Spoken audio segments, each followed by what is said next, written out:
to Duke Ellington. I'm not sure that I've seen or heard anyone I could say that about since Prince.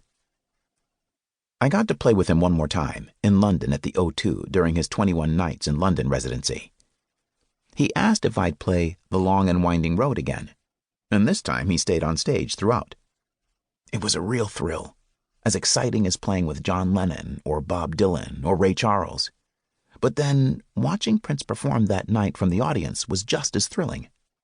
It was one of the greatest performances I've ever seen in my life. When he passed away, I said that we all knelt at Prince's feet, and I meant it. I like to think that if you're a real musician, you recognize quality when you see it. But you didn't need to be a musician to recognize that in Prince you had quality that was extraordinarily high.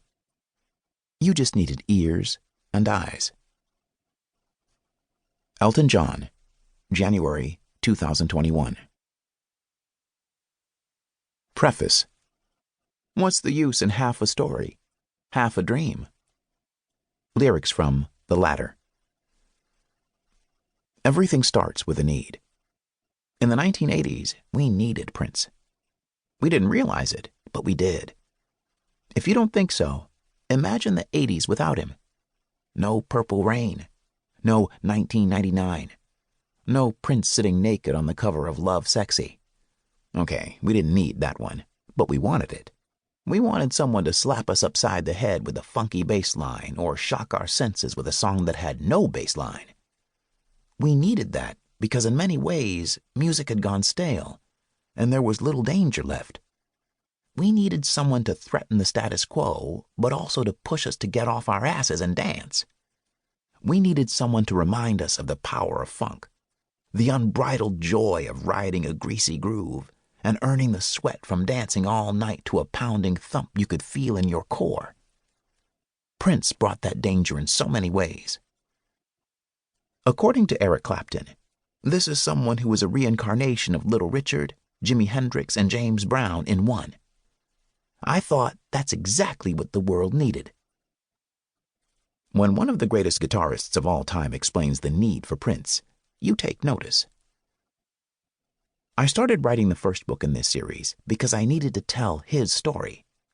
But as I wrote it, I realized that it was also the story of the people that Prince handpicked to be near him. These select few were important because they were there at his side when he created some of his most important music. And just like writing a song, writing a book is a lot of work, and 1,000 obstacles will block it from being finished. Books don't get done until someone feels the need to write it.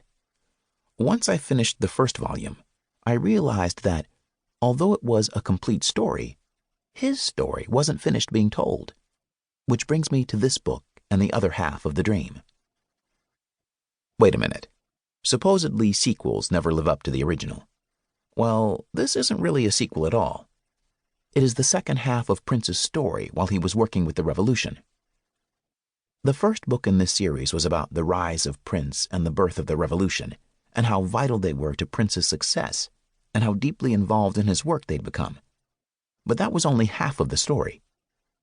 The second half explains how he opened himself up to them, showing his truth and vulnerability, which fueled his creativity, energizing him to fashion what many consider to be his most inspired album, Sign of the Times, and it starts with him at the peak of his popularity. This isn't the story of Prince's impact.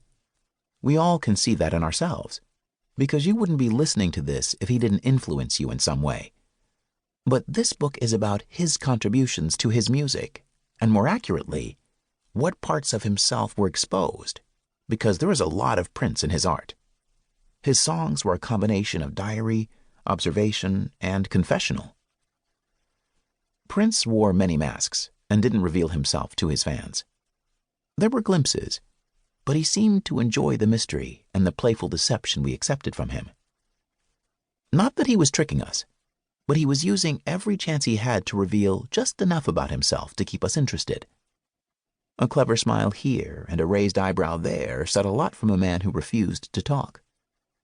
He was always protective of his story because the missing pieces kept us intrigued.